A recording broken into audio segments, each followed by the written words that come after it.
Igbo ekele m na Lolo Nneka Chimezie na-ekwe na-ewetakwara unu ọnọdụ Igbo. Dịka okwu Mazi Nnamdi Kanu na-aga n'ihu, ọtụtụ ihe ka ndị a na-eme ka ndị eriri brain ha eri. Ndị a Mazi Nnamdi Kanu ji command and control rikọchicha brain ha, that ha na ha process ihe were ekwu. Once ha nụrụ ihe n'ọgwụ hala Mazi Nnamdi Kanu, the command and control, you must react. A command gị gawa. Mana onye m nụrụ ihe a n'ọnụ wụ onye m na-eme respect na ihe a n'ọnụ, so and ihe a wụ onye m nwere respect for, so m ga-respond. Onye ahụ na-akọwa na ya nụrụ na mụ na-agba aga Sokoto na Mazi Nnamdi Kanu ọrụ, wee na-akọwara onye ahụ na IPOB wụ otu enwedị ọrụ ha na-enye mmadụ, kama a na-agadi a na-arụ arụ. Onye ọbụla nọ na IPOB na-arụ arụ, kama na enwe ndị na-eri the money a na-arụta na ya, ndị akwụ ha ụgwọ, ha rụcha arụta, enwe onye na-eri the money. So amadị m ụdị ọrụ m ga-ana na IPOB, and agaghị m ana ọrụ na IPOB ọgwụ ndị IPOB ga-ayọ m bịa rụọra ha ọrụ, maka na IPOB ụnụ ka na-akpa aha today wu mmiri tichapụrụ ha mere ha ji ka na-eku ume. Ihe dịka ebe 2024 mgbe o jezuru ndị Igbo arụ ịpụta n'ala Igbo kwa aha IPOB, enwere ike ịtụgo okwute tụgbuo oge, mana ọ m nwalara n'ụlọ, enweghị onye kwụrụ m ụgwọ that time wee chichagide wee chọpụta na federal gọọmenti ihe niile na-eme na ala Igbo ha na-eme ka e were gbuo IPOB. Ọzi mgbe ahụ ka ụnụ maara m, wee na-akpọ m mgbe ahụ, ma ụmụnne Nnamdi Kanu kpọchara m na-ekele m. Onye ọbụla ọnwụ na m chọrọ ọrụ mgbe ahụ ka m ga-akpọji nwanne Nnamdi Kanu si ya ka m nata dị ọrụ, ka m nye kọndishọn m ga-ejizi n'ọrụ ahụ. So ọ ya gosi gị na ihe gbasara Nnamdi Kanu etinyego ndị Igbo ụjọ n'ahụ to the point wụ na a responsible person a na-alụ onu ya na respect oli ya respect nwere ike ịpụta n'ọgbọ kọọ ihe wụ na ọdụdụ possible na-enwedo ọrụ Nnamdi Kanu ga-enyeli mmadụ na because atọọla ya nga. Ọ wụrụ ya dịkwuzi in charge of ihe gbasara IP, ọ nọ na nga. O nwere otu ọsọ wụ otu ya leadership ha wụ DOS, and ọ ya wụ onye isi ha, and a na-eme expect na otu ọ nọ na nga na ọnọdụ na nga na control na enwere ndị ka na-arụkwa ọrụ IPOB na ndị otu ya. Ọ sụchiri ndị ka na-agba ndị nọ na nga, ndị ka na-eme ihe nche ESN anyị na-anụ, ọ ndị otu ya. Ịghọtago? So enwedị ihe gbasara ịna Nnamdi Kanu. Ndị a ka m kọwaa ihe m ji ga na Sokoto. Onye ọbụla thank God na ọwụrụ nna m hụrụ ya na Sokoto ahụ, onye chọrọ ịjụta ihe a m kwuru ma ọ wụsụ ụjọ ga-ekwu eziokwu, ya ga-ajụ eze ndị Igbo na Sokoto na nke a na-akpọ prọfesọ Chinedu. Ọ nga ya hara kpuo ga hụ Nnamdi Kanu, jụọ ha ihe mbradị agabara Nnamdi Kanu wụ mba maka ihe na-eme n'ụlọ.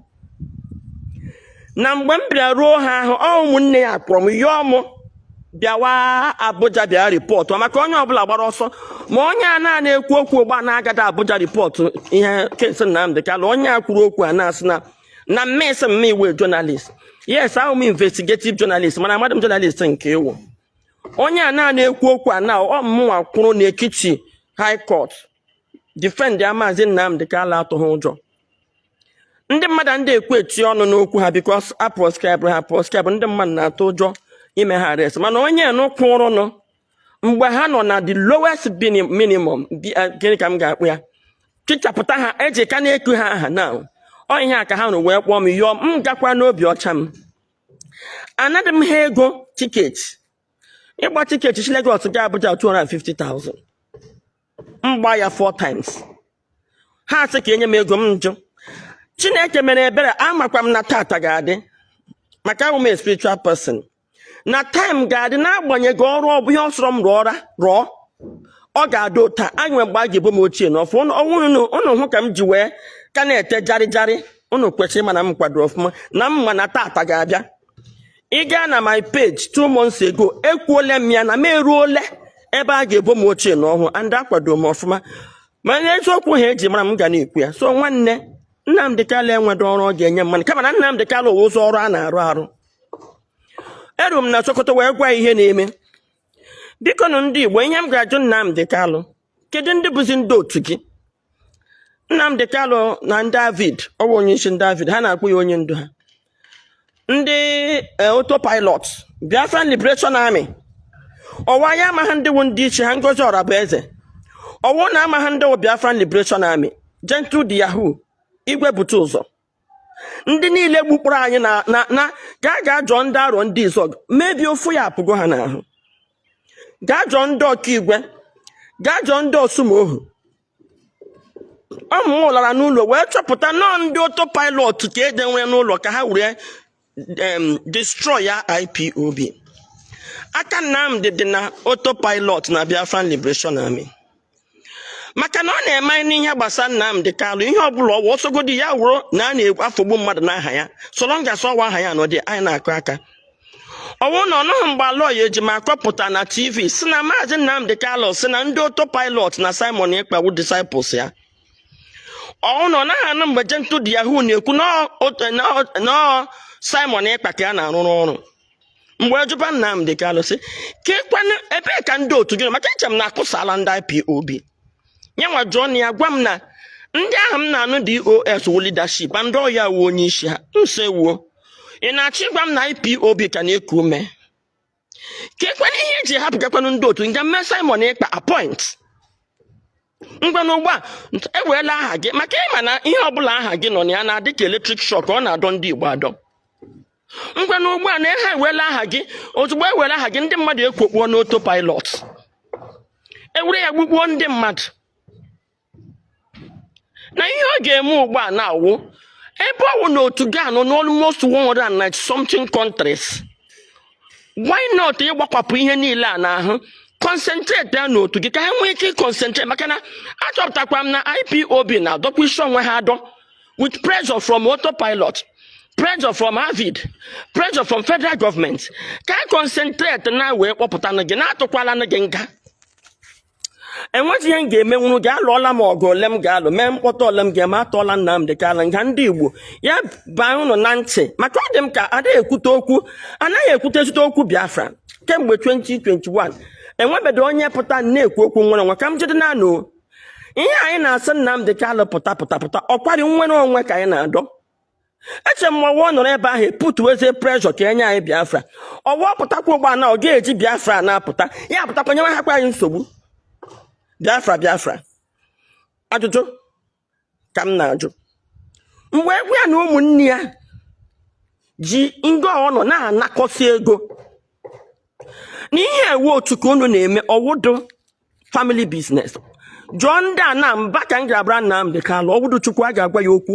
andọ ihe o ji chepụtachize ndị otu ozugbo m pụtara ya hụ na m abịada ịkụrụ ya isi n'ala ya chepụtacha ha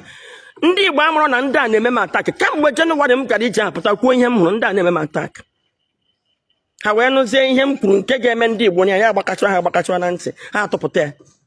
nwaanyị eno gara aga akụchasịrụ n'ala Igbo chiga ndụ m ama m na tata afụrụ m ya mana okwu a ga-ebupụtezi ndị Igbo ajụbazie ese ihe Nnamdi Kanu na-eme maka o were gị aka bupụta onwe na ajụzi ha ese ụnụ aghara mana ụnụ sọwụ na esochi m ọnụ na m ga-ekwugide eziokwu ahụ until mbọchị Chukwu Igbo ahụ na-eti ime okwu a n'ọnụ so m kwụsị maka na unu chee na ọ na-atọ m ụtọ unu chee na oke ibiri nwaanyị dị ka m hapụgo ụmụ m na di m baga na suicide mission m gara ụnụ n'ala Igbo for 3 years nọ na suicide mission zọpụta ala Igbo baga n'okwu Nnamdi Kanu nọ na suicide mission na Abuja ripọtụ ya na nnụ na ọgba aka ya bụ na ọ na-enweghị ụbụrụ na-enwere chidiri m ozi a m na-aga agala m eze agụ mbọsị a ripọtụ ndị amị agala dị agba vileji ọkụ ụnụ ọma na vileji ahụ ndị amị gbara ọka wudo enough things ndị Igbo ga-ediskọs anyị ediskọs onye atụgoro nga Nnamdi ji akata onwe anyị niile na-ata ahụhụ ya Nnamdi Kanu nwere Ifeanyị Ejiofor na Ọzọkeme ọwa ya nọdụ mgbe a gwetere dị na kwitere ya chọọ ha ọwụ nọdụ mgbe ọ sakịrị Ọzọkeme ebu Ọzọkeme ochie na ọfụrụ otu unu na-ebu onwe unu na-awụ Nneka Ifeanyị Ejiofor si ya na wegharụ ha abụghị ochie na ọhụrụ ozugbo onye natara ha mgbe ụmụnne ya na-agwa m na Ifeanyị Ejiofor bido m na-aje elekwa ihe nje chụpụga lọya asị ndị nke na-ekpe ikpe asị o bitere m sa ha awụ na ọ kpechara ikpe gaa na federal gọọmenti m sị elede ihe unu chere federal gọọmenti ga-eji na-enye mmadụ ego for Nnamdi Kanu onye ha jibigoro say, but tell me if I job for what the second acquitted. Has some okay, must see if I am here go. Mbon equal opportunity and I go maybe the case. Yeah, when the chance the case, I was in ego. No pepper no nana de ego. Musa have become a unique. Ajwa onye na ego gba between aloy ejimako na ifeanyi jo for onye kan onye nwere oboro gas na ego aloy ejo copy ejimako because the same court ifeanyi na ozo kemega nata the second acquitted ke jo for now ato yanga they no na shift and the worst otugbo akpọrọ mmadụ aha people will not post ebe aka m na ha bido nwe okwu we chọpụta na ndị a na-eji propaganda damage mmadụ ibe even onye tara ahụhụ for them. Ọkpọta ka chi gboro anyị Ifeanyi Ụba nnukwu ọganya gbara onwe ya mbọ mmadụ agablano Nnamdi Kanu nwoke mmadụ nọ na be pụta n'ụra na ya na-akwụ no plan Ifeanyi Ụba ka eji gakwulalo Nnamdi Kanu asọ onye ọwụ ya na federal government enwede plan nya ndị mmadụ ozugbo Ifeanyi ha ka otu ụlọ pụta otu echo kwụrụ ọtọ ke ntotu m si ewu Ifeanyi amakwala ma ọ dị ka ọ na-achọ shape ọtụtụ ka esi na nwoke ahụ nwụọ enwe onye ma ihe nwoke ahụ gabiga ekwogbuo ya the same Nnamdi Kanu na-apụtara odogwu dị ka Peter Obi dị whole Nigeria na-asọ asọ Nnamdi pụta sọwu ọ na-arahụ wutu nwoke aka nnechi ibeli if not that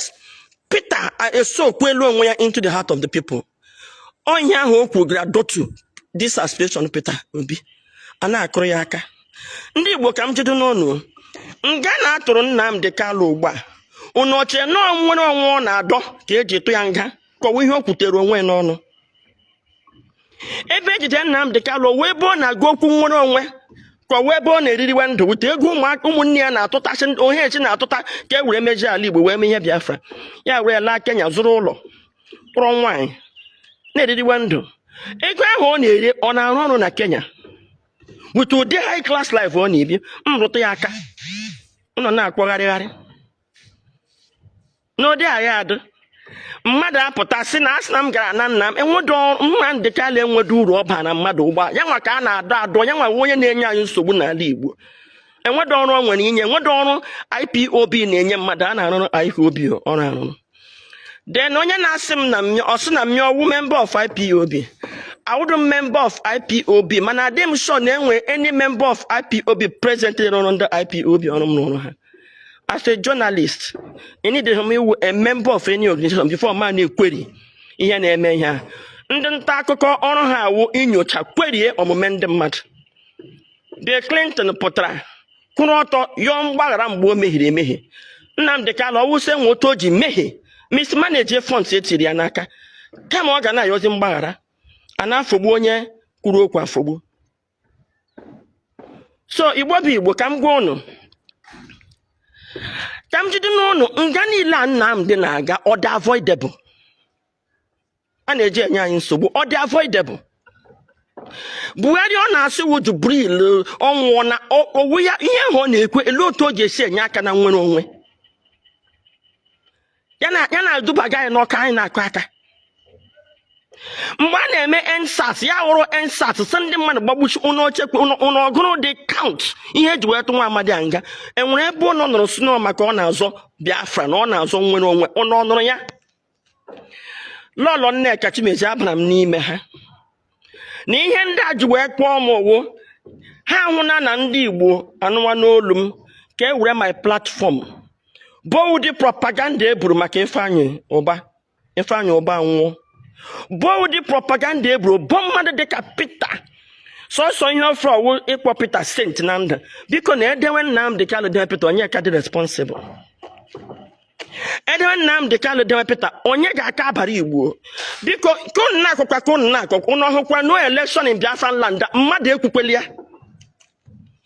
ka Peter Obi gada n'ana ka anyị ma ga-ekute ume na Nnamdi Kanu kemgbe Nnamdi Kanu from 2017 till now anyị aṅụrịbedo mmiri tọwa iko anyị nọ ndị asị ji n'ala Igbo kịta ọ maka ofu onye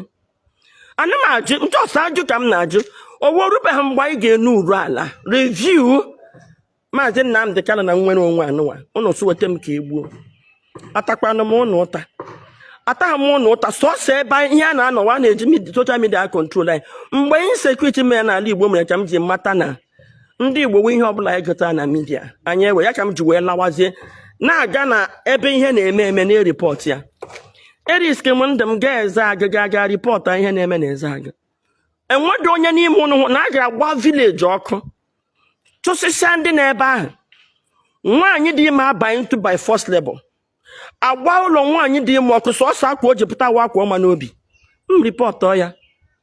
chi ga-enyemaka enwebedo onye kpọm sị m ebe a ọkụ gbara biko nweta ga-eji nweta kọntaktị ha nyere ha ya aka onye ụnụ na-azọ ụwa onye tiri anyị n'ọnọdụ anyị nọ ya ihe ọ sọrọ ụnụ kọ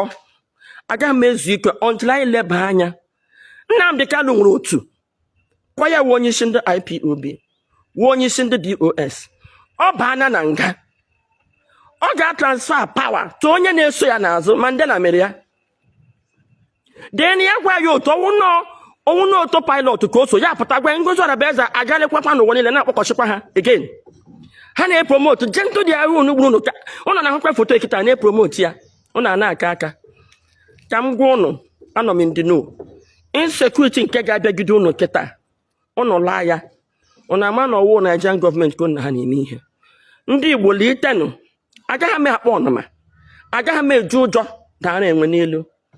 enwere m mgbe m na-agakwa nke Igbo otu unu ji wee na-akọ ihe ụnụ na-akọ ụgba ka federal gọọmenti na ejenti nọ na soshal midia nọ na-ame m atak eburu m ya alone at least nke kwadị m enwere ụmụnne m ndị kwụ m n'azụ kịta na-agba m ume esendịala m voice note amana m mmadụ ole kwụọ m na-ekpe m ekpe na-agba m ume mana ụnụ nwa ndị nke kpuru isi kakpuo n'isi mana ihe m na-agwa ụnụ wo ndụ dịrị m agaghị m agba nkịtị agbakpụ anyị n'ala Igbo ana anyị ala Igbo and agaghị m agba nkịtị another insecurity abịa n'ala Igbo ndewo